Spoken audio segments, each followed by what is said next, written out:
ఆయన రక్తము వలన మనకు విమోచనము. చెప్తారా ఒకసారి? అది యేసయ్య రక్తం వలన మనందరికి విమోచనము, మరియు మన అపరాధములకు క్షమాపణ మనకు కలిగి ఉన్నది. మన అపరాధములన్నిటికీ యేసయ్య రక్తము వలన క్షమాపణ కలిగి ఉన్నది. Praise the Lord. Hallelujah, hallelujah. ఏర్పరచబడిన వారు, వారిలో ఉండే లక్షణాలు, వారిలో కనబడే లక్షణాలు ఎలా ఉంటాయంటే దానికి మాదిరిగా యేసయ్యను చూపిస్తుంది వాక్యం. యేసయ్య రక్తము వలన విమోచన, యేసయ్య రక్తము వలన అపరాధములకు క్షమాపణ. ఆమేన్. ఇప్పుడు ఏర్పరచబడిన వారిలో ఈ లక్షణాలు కనబడాలి. ఏంటా లక్షణాలు? రక్తము చిందింపబడాలి. ఆమేన్. దేనికి? విమోచనము కొరకు. Praise the Lord. ఇతరుల విమోచనము కొరకు ఏర్పరచబడిన వారు ఏ అనుభవంలోనికి వస్తారయ్యా అంటే వారు రక్తము చిందించే అనుభవానికి కూడా వెనకాడరు. ఆమేన్. ఉదాహరణకు పౌలు శీలల గారిని మనం గమనిస్తే, పౌలు శీలలు ఒక చోట ఒక పాపకు, ఒక చిన్న అమ్మాయికి దయ్యం పట్టుంటే యేసుక్రీస్తు నామములు విడిచి వెళ్ళు అని అంటే ఆజ్ఞాపిస్తారు సేవకులు. ఆ దయ్యం విడిచి వెళ్ళిన తర్వాత ఆ దయ్యం ఆ ఊరంతటిని గలిబిలి చేసి సేవకులను కొట్టించి, రాళ్లతో కొట్టించి, బొండలు బిగించి, చావుకు మధ్యలో పెట్టేసి ఊరు చివరిని విడిచిపెట్టేసి వెళ్ళిపోతారు. అమ్మ నా వైపు చూసి వినండి. మీరు ఎక్కడ మనసులు పెట్టుంటారు నాకు అర్థం కావట్లే. నిద్రపోతున్నారా, ఏం చేస్తున్నా నాకు తెలియటం లే. కొంచెం మెలకుగా నా వైపు చూడండి. పౌలు శీలలను కొట్టారు, బీభత్సంగా కొట్టారు, రాళ్లతో కొట్టారు, కొరడాలతో కొట్టారు. చచ్చిపోయాడు రా వీడు అని అనుకునేసి వదిలేసి వెళ్ళారు. అరే వీళ్ళు మళ్ళా బ్రతకతారేమోరా అని చెప్పేసి మళ్ళా ఆ కాళ్ళు చేతులకు బొండలు బిగించి వాళ్ళని జైల్లో పెట్టించారు. జైల్లో పెట్టించారు. శరీరం అంతా ఏమైపోయింది? రక్తము చిందింపబడతాం. ఎక్కడ చూసినా గాయాలు, ఎక్కడ చూసినా దెబ్బలే. కానీ జైలు గోడల మధ్యలో అర్ధరాత్రి స్పృహ తప్పి కోల్పోయి నిద్రపోకుండా, కోమలోనికి వెళ్లకుండా ఏం చేస్తున్నారు వారు? హల్లెలూయా, స్తుతి మహిమ ఎల్లప్పుడు దేవుని స్తుతించెదము. హల్లెలూయా, స్తుతి మహిమ ఎల్లప్పుడు దేవుని స్తుతించెదము. లోరి హల్లెలూయా, హల్లెలూయా, హల్లెలూయా,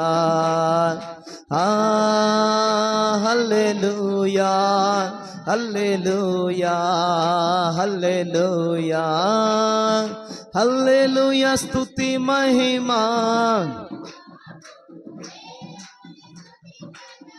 హల్లెలూయా. ఇద్దరు సేవకులు శరీరం అంతా రక్తం చిందింపబడతా ఉంది, గాయాలు ఉన్నాయి, దెబ్బలు ఉన్నాయి. వీరు జైలు గోడల మధ్యలో బండలు బిగించి ఉన్న కాళ్ళ మధ్యలో నుండి స్వరం వినబడతా ఉంది. ఈ స్వరం స్తుతి కీర్తనలు పాడుతా ఉన్నారు. Praise the Lord. రక్తం గారిపోతా ఉంటే నొప్పి, బాధ, హింసింపబడ్డారు. ఆ రక్తం ఏం చేస్తుందో తెలుసా? కీర్తనలు పాడుతా ఉంది. ఆ కీర్తనలు ఏం చేశాయి? చెరసాల పునాదులన్నిటినీ అదిరేలా చేస్తున్నాయి. Praise the Lord. Hallelujah, hallelujah. రక్తము యేసయ్య ప్రోక్షించినట్లుగానే ఈ సేవకులు ఇతరుల రక్షణ కొరకు, ఇతరుల విమోచనము కొరకు, ఇతరుల అపరాధములు క్షమింపబడడానికి రక్తము ప్రోక్షింపబడినట్లుగా ఈ సేవకులు ప్రోక్షింపబడుచున్నారు. Praise the lord. చూడండి అంత గొప్ప ఆత్మీయ అనుభవం. ఎవరి రక్షణ కొరకు?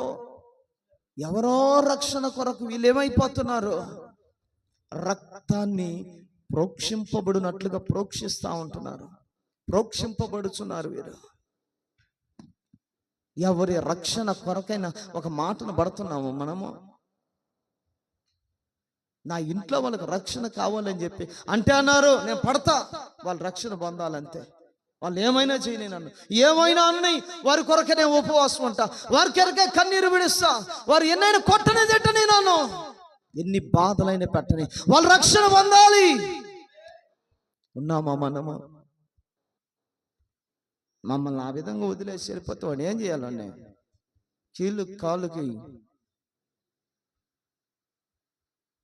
నన్ను అన్ని మాటలు అని అది ఆ విధంగా ఉంటే దాన్ని ఏం చేయాలా?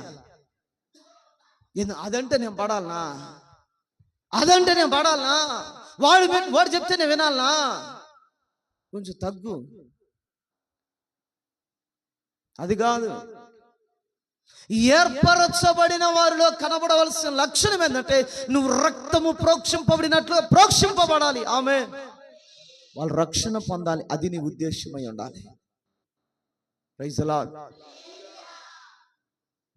పౌలు శీలలో రక్తము చిందిస్తా ఉన్నారు. ఎవరో తెలియదు, ముక్కు ముఖం తెలియని వారి కొరకు, ముక్కు ముఖం తెలియని వారి కొరకు ఏర్పరచబడిన వారు రక్త ప్రోక్షణలాగా ప్రోక్షింపబడుతూ ఉంటే నీ ఇంట్లో వాళ్ళ కొరకు పడలేవు. ఒక మాట మొహం కూడా చూడలేవు నువ్వు వాళ్ళ సాయి. మళ్ళీ నేను ఎక్కడ చేర్చుకోలేసయ్యా? ఏర్పరచబడిన వారి గుంపులో చేర్చుకొని నీకు నిత్య జీవం ఇవ్వాలా? నీది ఎంత కుళ్ళిపోయిన బుద్ధి అనుకోవాలి చెప్పు. నువ్వు నీ పాసి మొహం వేసుకొని. సేవకులు ముక్కు ముఖం తెలియని వారి కొరకు ఏం చేయబడ్డారు? రక్తం కారిపోతుంటే సంతోషంగా స్తుతిస్తా ఉన్నారు. మన ఇంట్లో వాళ్ళ కోసం మనం ఏం చేస్తున్నాం? వాళ్ళ ముఖం కూడా చూడం మనం, వాళ్ళ ముఖం చూసి కూడా మాట్లాడం మనం. ఇది కాదు, ఇలా కాదు. ఏర్పరచబడిన వారుగా మనం ఉండాలి. ఆమె ఇతరుల రక్షణ కొరకు, ఇతరులకు విమోచనము కొరకు యేసయ్య ఏ విధముగా రక్తాన్ని చిందించాడో ఏర్పరచబడిన వారు కూడా, గుంపులో ఉన్నవారు, వారిలో కనబడాల్సిన లక్షణం ఏంటిది?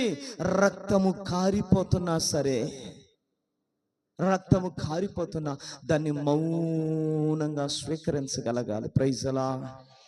సంతోషముతో దేవుని కొనియాడాలి. Praise the lord. మాకెందుకు నాయన, మాకెందుకు ఇన్ని కష్టాలు పెట్టాడు దేవుడా, మాకెందుకు ఎటు చేశాడు దేవుడా అని అల్లో అల్లో అల్లో అని కొట్టుకుంటారు కొంతమంది. అల్లో అని ఒకటి పేరు చెప్తాడు, ఆ పేరు నేను చెప్పలేదులే. Praise the lord. ఇతరులకు విమోచనము కొరకు రక్త ప్రోక్షణ జరిగింది. అపరాధములో నిమిత్తమై వారిని పాప క్షమాపణ కలుగు చేయట కొరకే రక్త ప్రోక్షణ జరిగింది. అపరాధములనే క్షమించిందంట రక్తం. ఆమేన్. అపరాధం అంటే ఏంటి? చెయ్యకూడని పాపం, చెయ్యకూడదు నువ్వు అసలు అలాంటిది, చాలా అసభ్యకరమైనటువంటిది. అలాంటి వాటికి కూడా యేసయ్య రక్తం ఏం చేసిందంట? పాప క్షమాపణ కలుగు చేసింది. ఆమె నేను నాకు చిన్న మాట అంటే చాలు, జీవితకాలం గుర్తు పెట్టుకుంటే క్షమించలేవు ఆ మనిషిని. నన్ను ఎట్ట చేశాడు, నన్ను ఎట్ట చేశాడు, నన్ను ఎట్ట చేసింది, నన్ను ఎట్ట అన్నాడు అంటే అర్థం ఏంటంటే నా హృదయం అంతా కుళ్ళిపోయిందిరా, నా కుళ్ళిపోయిన మనసుతో నీకు ఎందుకురా నాయనని నీ కుళ్ళు బుద్ధి బయట పెట్టడం. అది నీ రోజుల నుంచి యేసు ప్రభు నమ్ముకున్నాడు నాయన, ఇంట్లో వాళ్ళని క్షమించలేకపోతున్నాడు రా వాడా, ఇంట్లో వాళ్ళని క్షమించలేకపోతున్నాడు రా వాడా అని లోకం అంతా నిన్ను ఇక కోడై కూయాలి. ఇంట్లో వాళ్ళని కూడా క్షమించలేవు, మళ్ళీ ఎడకొచ్చి ఓ తెగ ప్రార్థన, తెగ ఎగరతం ఏడా, మళ్ళీ ఇంట్లో వాళ్ళు మాత్రం క్షమించలేమో. వాడు ముఖం చూసినప్పుడల్లా, అది గుర్తొచ్చినప్పుడల్లా, నిన్న అన్న మాట గుర్తొచ్చినప్పుడు ఇక మర్చిపోవటం ఉండదు. ఇక అది వాక్యం ఎన్నిసార్లైనా మర్చిపోతాం కానీ